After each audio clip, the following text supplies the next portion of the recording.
Welcome to How to Run Your Livestream program at the Community Baptist Church, where we try to make it less frustrating to do one of the most impossible jobs correctly without an error. Today we're starting off with the computer being turned on. We've already turned on the power and the surge protector on the black box to your right. We've turned on the power to the computer, we've put in the passcode, and the computer is starting at an open screen. We're now going to start off with running the program from the beginning. The first thing we want to do is we want to take our mouse and we want to open the programs starting with Windows Media Player, Microsoft Edge, OBS, ATEM, Proclaim. We hit each one of these in successive order. Then, many a times, I go get myself a hot tea or something else, because we're going to sit here for about the next 3 to 4 minutes while each one of these programs open and run. We wait for all of them to open, and it takes a minute for all the programs and software to get up and running, and we need all of them running at the same time for us to be able to get the software to run for our live stream.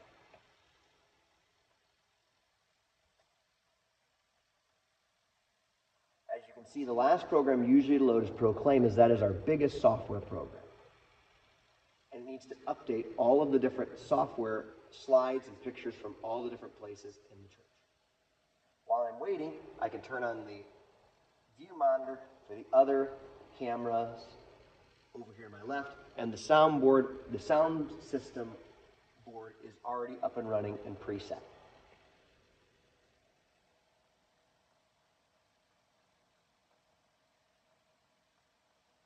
Did I mention that patience is a virtue?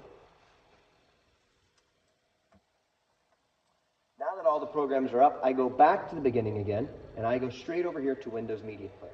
First thing I do is I turn on whichever CD. My personal favorite, Rachel Garcia, tap the CD twice, and the CD should move over here into the playlist. As you can see right now, the computer's running a little slow, so even though I tapped it twice, it's just loading for a second. So I'll give it a second and then try again.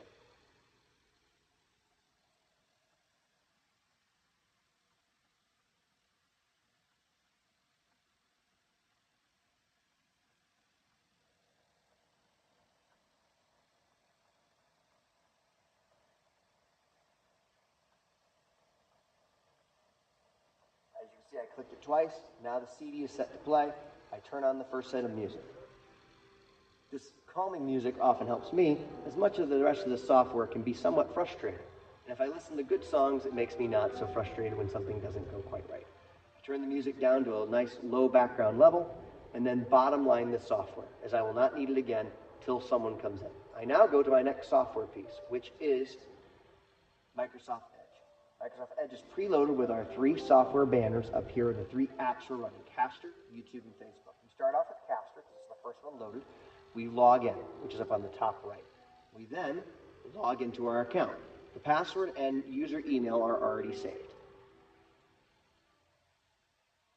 Once we log in, we then click our name here so we can access anything in the background features of this application waiting for the stream to go. This software is now set and ready. We now go up here to YouTube. YouTube is our next software, as it is second in line. We go up here and we schedule a brand new screen. The stream we find once we get in here is that it's going to give us the last service that was used. We want to use the service that we're doing. Today we are setting up for the adult believer. We're going to be set not for the adult believer, we're setting up for the Women of Grace Sunday School class. So we find this previously scheduled service, click on the service, and we click Reuse Settings. We then go over here to Proclaim, and we find in the File, Open Recent, or Open, the service that we are looking for.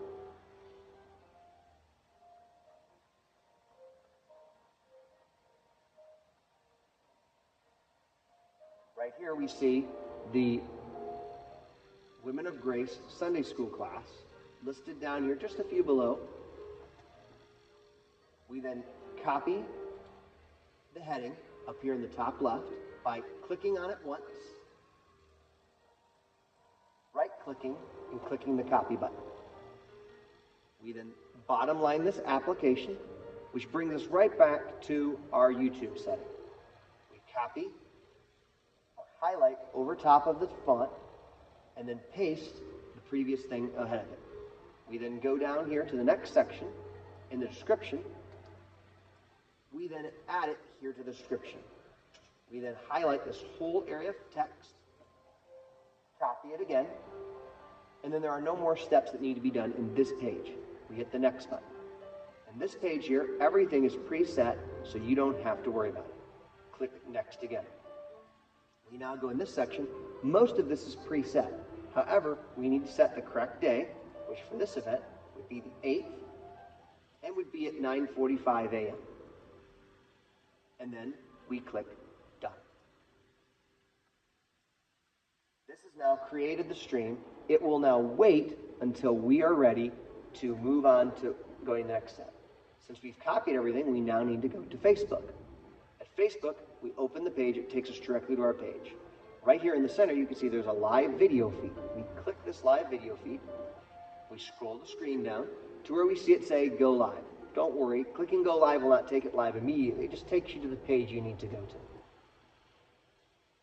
Once you click this button, after it freezes momentarily, it will then take you to the next section.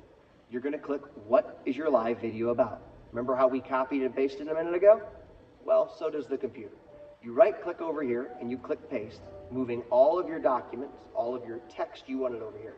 You copy the header and you bring it up to the title, where you then paste again.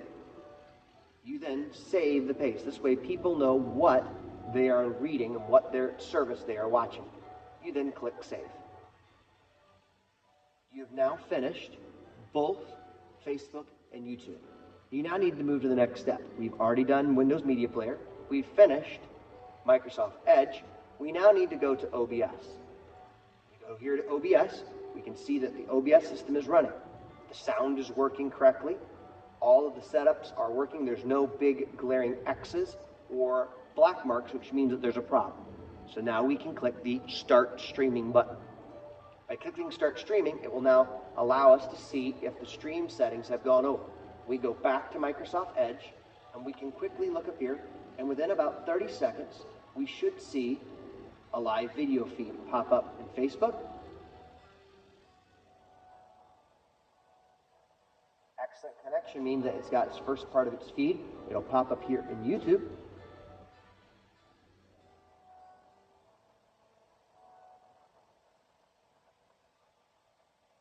Remember, patience is a virtue.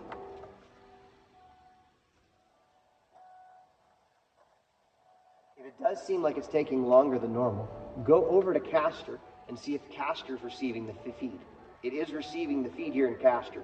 You can see that Facebook Live is connected and running, and so is YouTube. So we can go back to YouTube and see if it's on. By just switching the page, you can see it has connected and is ready. You are not live yet. The moment you click Go Live, we are then running. Both of these are set and ready to go on the Go Live setting. Now that we've finished these, I would now go over here to the ATEM.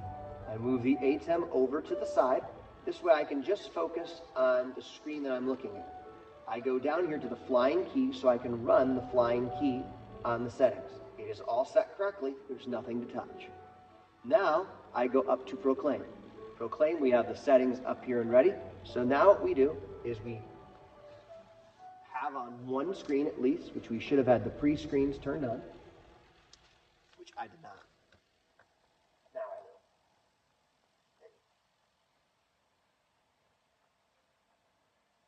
Now that the screens are on, I click on the On Air button.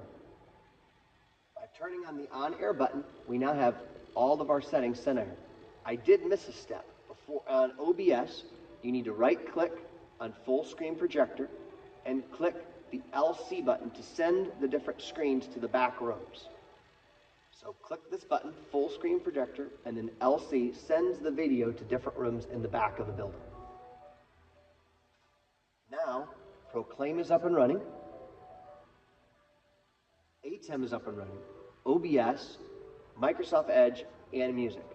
Once we know that all these are running, we go to our standing rate screen, which involves you hitting the OBS screen and the ATEM screen. This allows you to be able to edit where the flying key runs to, as you can see I'm doing now by moving the flying key. If you need to adjust the camera angles, You can do so with either the remote for the camera up above your head, or in Microsoft Edge, you can go up here, press the plus button, and click the camera center icon. The camera center icon, the password has already been saved. You click sign in, and by clicking sign in, it allows you to then move the camera. You can see this camera move here on this screen. By simply adjusting the button, you can move the camera wherever it needs to be. We have now finished our video. You are all set and ready to go, with the exception of turning on the video. So to turn the video on, we go up here to Facebook and you click the Go Live button. Once you click the Go Live button, the video will go live. When you're done, this Go Live button will say End Live Stream. You click that button to shut it off. On the YouTube, you click the Go Live button. It will also go live. You need to wait to make certain that the video has gone live before you touch any other page. If you go to another page or switch tabs, it can freeze and may not go live.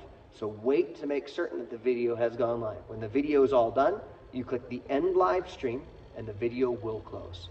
Thank you for watching this video. If you have any other questions, let me know.